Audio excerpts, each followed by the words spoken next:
一支消防搜救犬队，日夜练兵，只为终有一日被派上用场。多鼓励他，好。严格考核中，队伍屡次受挫，队内危机四伏。我不练，教练你别长手。紧要关头，班长挺身而出，那争分夺秒，你才能成功。前路漫漫，这支队伍的命运将走向何方？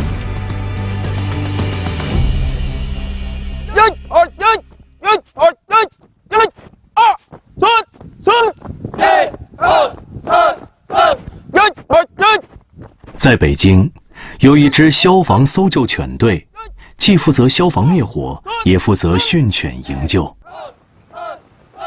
消防搜救犬队呢，主要是负责2块，第一是灭火，第二是搜救犬的出警。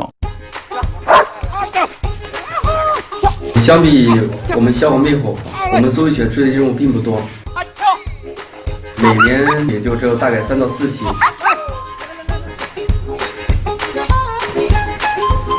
训犬是训导班的战士们平时的主要工作，而如何将一条普通的犬培养成搜救犬，这里面大有学问。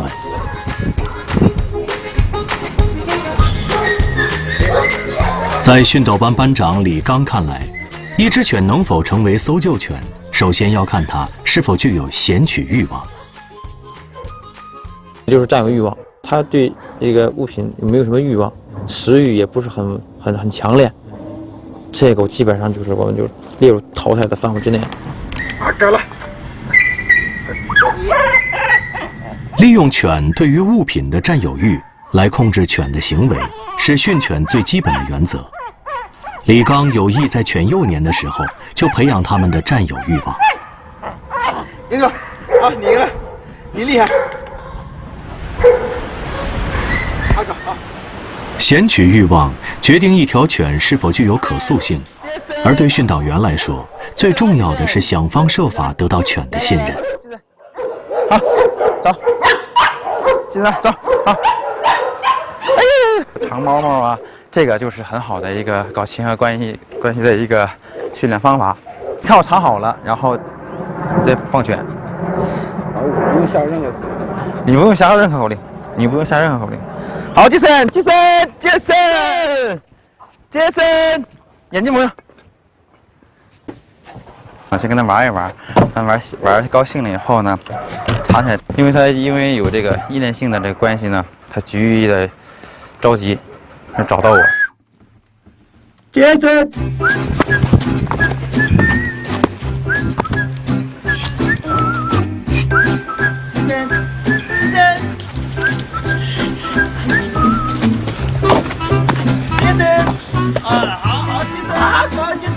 只要找到我就强化它，然后给它球，给它玩，这样巩固亲和关系的一种很好的训练方法。一个小手吧。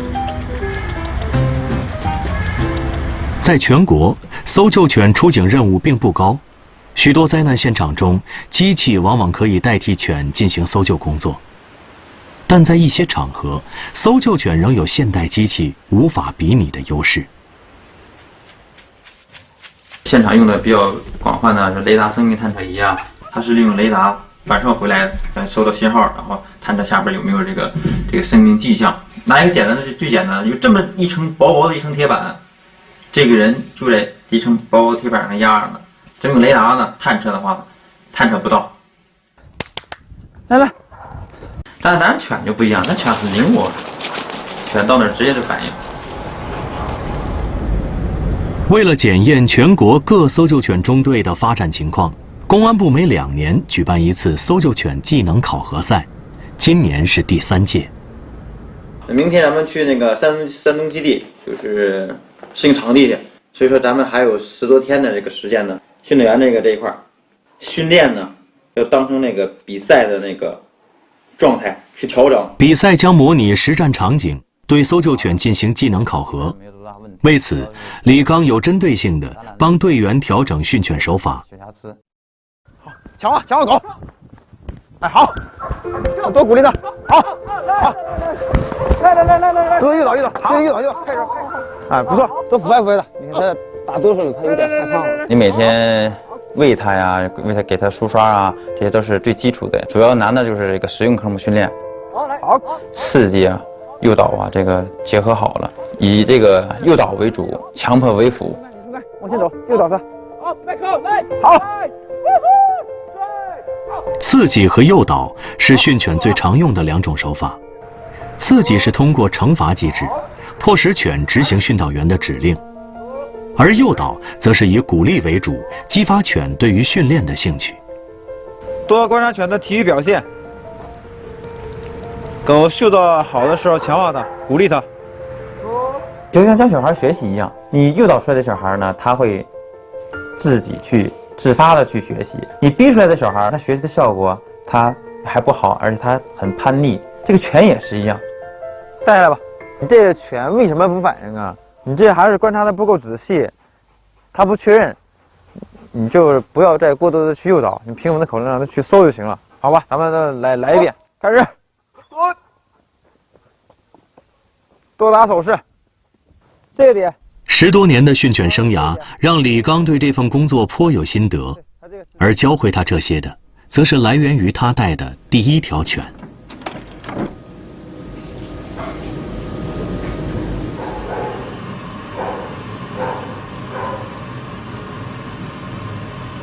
安特是我第1条带的这个工作犬，它性格就是比较活泼，有时把球给吞进去。然后做个手术，我也是特别心疼。我每天陪他，盖被子，晚上睡觉时都是在一块儿。睁开眼睛就是他，睁开眼睛就是他。反正那时候他也真是很乖。李刚对安特的悉心照料，不仅让他收获到犬的信任，还帮他建立起和犬并肩作战的默契。08年汶川地震中，李刚带着搜救犬安特赴灾区参与营救，在一片残垣断壁中，人和犬互相配合，帮助许多受困者转危为安。然后回来以后，跟我的犬荣立了2等功。不久他就去世了。安特突然去世，留给李刚的只有一双当初训练过他的手套。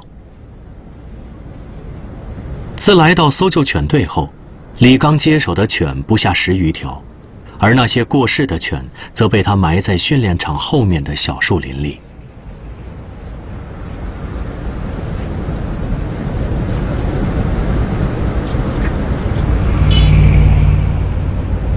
第3届搜救犬大比武将在山东举行，全国共有31个省份支队参与此次比武。比赛共分为6个项目，分别是箱体搜救、血迹搜寻、指令服从、废墟搜索、野外追踪和攀登障碍。一条成年的工作犬，只有在6个项目中全部达标，才能成为一条真正的搜救犬。我们辽宁总队比较擅长的就是服从。林队的优势项目应该实用科目都属于优势项目，箱体搜索、废墟搜救。在6个项目中，北京中队在攀登障碍上尤其薄弱。为了补齐短板，李刚和队员们着重对该项目进行训练。快！比较早。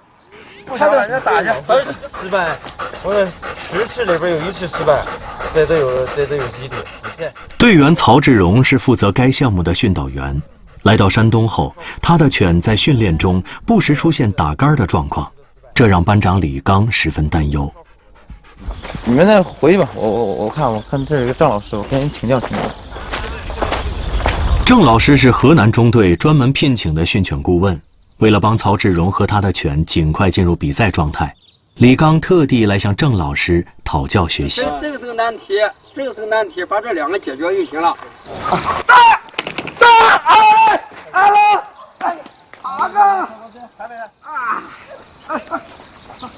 老师就是老师，给咱们说了一下，先请教了一下，在这个训练场不能练，去别的训练场练。别的老师这打，你这打几次他就没有自信了。你现在没地儿杆练，你就那个杆，你就单练那个杆，知道吗？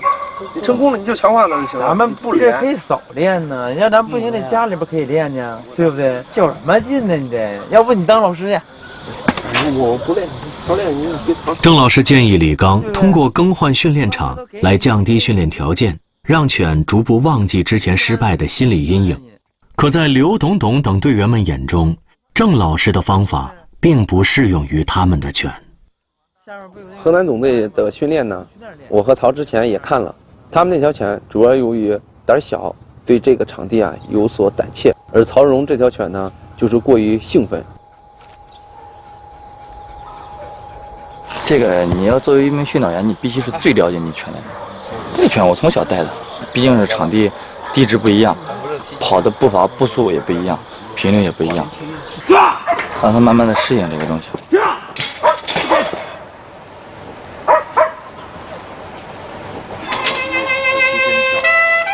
班里的战士最终没有采纳李刚的建议，在他们看来，自己的犬只有自己才最了解。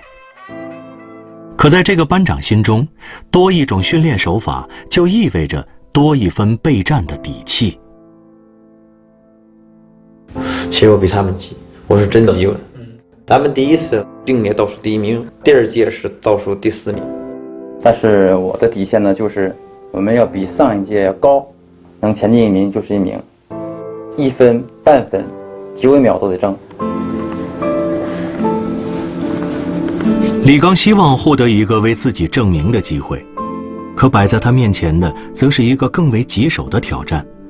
除了要应对比赛，他还要准备年底的士官晋级考试。往年呢，可能就是说你个人能力平时表现很好，领导这推荐。今年比较严格，有一个考核，一项不达标都不可能晋级。改革后的士官晋级考试规定，服满兵役的战士如果没有通过考试，就将复员退役。这使得李刚压力巨大。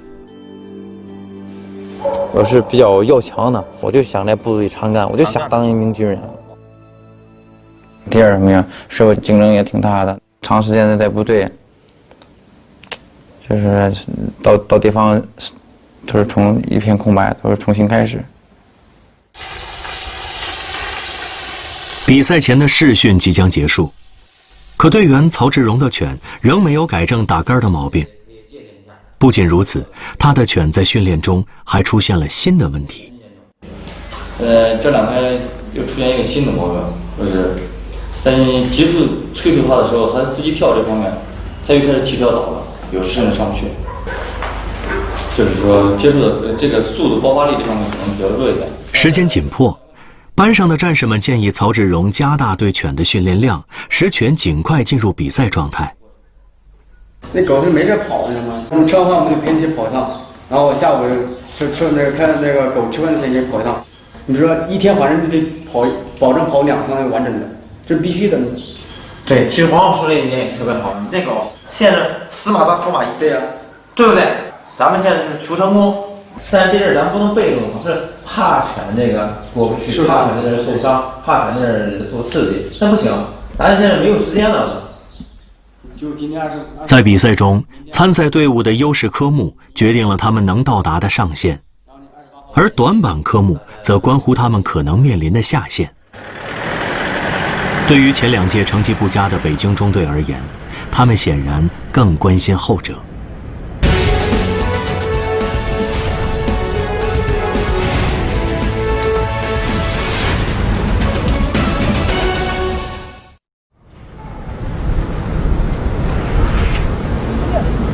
1.1米啊，这还1.05米呢。1.05米，标准的就是1米啊。标准1米，现在是。对你就简单的给它调一下。训练的时候，这杆是高于比赛的，高个0.5公分。回到北京后，李刚要做的首要任务就是补齐队伍短板，帮助队员曹志荣把他的犬调引到最佳状态。调一下，收。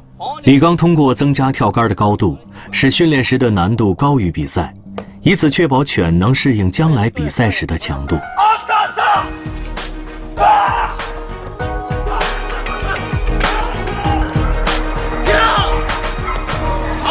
不错啊，没人顾到。那比赛的时候达到这种水平就行了，就没问题了。李刚的方法收到了成效。在和平年代，搜救犬出警任务并不多，而比赛则成为这群战士展现自己英雄梦的舞台。第3届全国搜救犬技能考核竞赛正式拉开帷幕，箱体搜救是第一个考核项目。因为我们北京中队今天是我第一个出场嘛，你要是拿个倒数第一或者成绩不好，那对总体的信心对带来有点不好。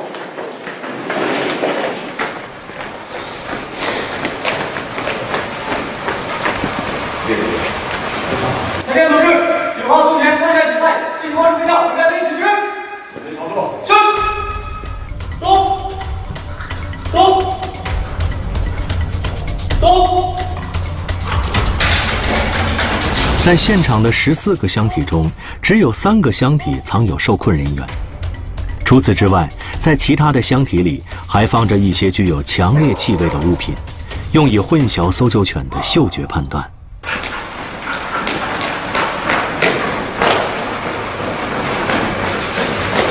9号参赛队员收到被试者1名，收错2名。安徽第2了，辽宁第3，贵州第4，北京是倒1啊。北京又是倒1。这别拍我，别拍了，别拍了，别拍，一会儿拍哭了我跟你。在箱体搜救项目中，训导员一般需要指挥犬经过来回3轮的辨认和检查，才能确定目标箱体。可战士黄浩为了缩短比赛用时，仅让犬搜寻了1轮，这导致失误率大大增加。北京，河北，左后转弯，起步，走。前面合成呀啊！这不是没有信息，前面合成。我想。血迹搜寻是本届比赛考核的第2个项目，李刚代表北京中队参与该项目的考核。各位同志，9号搜救犬参加比赛，示警方式为恶下，准备完毕，指示。操作。军。走。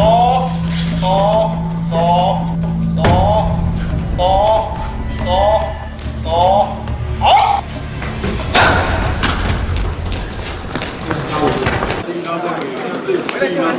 比赛结束，可结果却让北京中队所有人感到沮丧。李刚心理素质还是差，犬也没自信。其实已经收到了那犬，收到了之后，那犬刚卧下，李刚就还好。在血迹搜索项目中，李刚的犬虽然已经搜到目标物，但由于李刚未及时传递确认信号，导致犬放弃了对目标物的最终锁定。有多少没成绩的？现在就是3个中队没成绩。其实咱们速度还老强调速度，强调速度有用啊。不是，我说速度还可以，就是他这个犬没有自信，起来之后又走了，然后趴下之后又走了。对，怎么一回事啊？那狗太兴奋了，以前有甲过的毛病，前2天调整过来。最尴尬的是这面对比完赛以后，谁都不愿意见。在随后进行的废墟搜寻项目中，北京中队的刘董董和黄浩的配合再次出现失误，形势对于北京中队而言岌岌可危。赛程过半，各中队获得1天的休整时间。前3项比试的相继折戟，使得北京中队的士气下落到最低点。现在感觉你越想成功，结果越让人失望。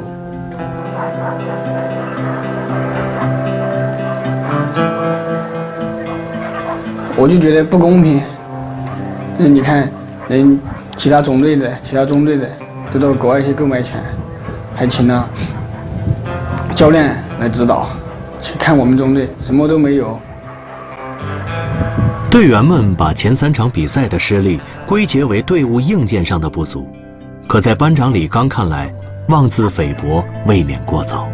我希望咱们每名训导员在接下来的比赛当中，咱们要把比赛不仅仅当成一次比赛，要把这种比赛当成实战，当成咱们在坍塌现场、在救援现场搜救被困人员，咱们争分夺秒，我们才能成功。过去无法改变，前途不可预知，可以把控的唯有当下。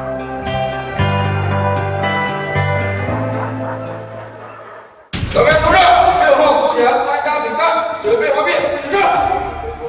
站。成员同志，29号搜救犬参加比赛，事情方式为吠叫，准备完毕，请指示。准备操作。是。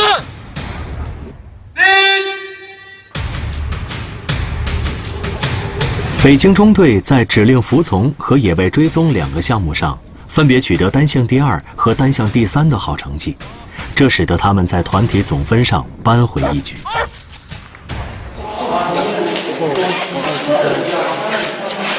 现在最关键的就是看我们这个判断障碍了。判断障碍这一项，我们只要求成功，不要求速度，只要一遍过不打杆，我们这次的得分总分加起来就比前2届的要好，要高。之前状态起伏不定的曹志荣和他的搜救犬，此刻肩上背负着北京中队反败为胜的愿望与决心。19号搜救犬参加比赛，准备完毕，请指示。准备操作。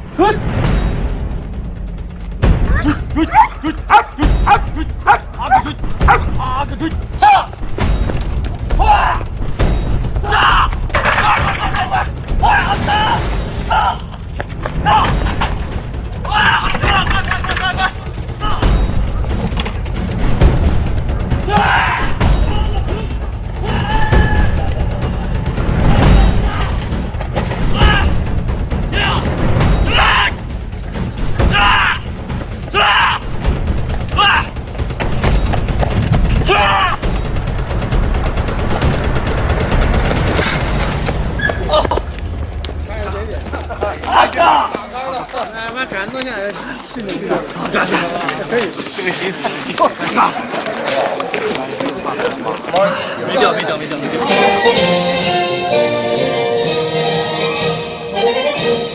经过1个星期6个项目的考核，北京中队获得1个单项2等奖和1个单项3等奖的好成绩。尽管团体总分仍未达到预期，但这样的成果足以让所有人感到振奋。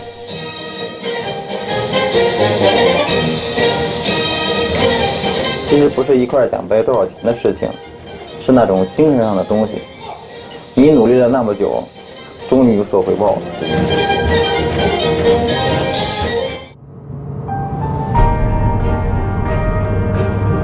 搜救犬大比武结束后，李刚将面临一个更大的挑战——士官晋级考试。一旦考过，他将荣升为4级士官；反之，这个老兵将面临退伍复员的命运。当班长，爱主事也爱操心。如果真要是今年要复员的话，真的我挺舍不得这帮战友的。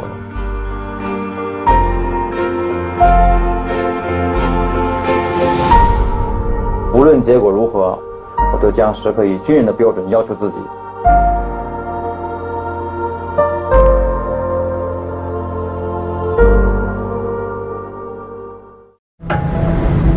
乌鲁木齐，新疆第1大城，丝绸之路上的亚辛之都。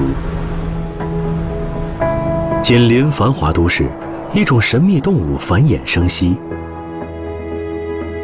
雪豹，行踪飘忽的顶级猎手。有一群人，他们从来不缺乏勇气和探索精神，开始了对雪豹的追逐。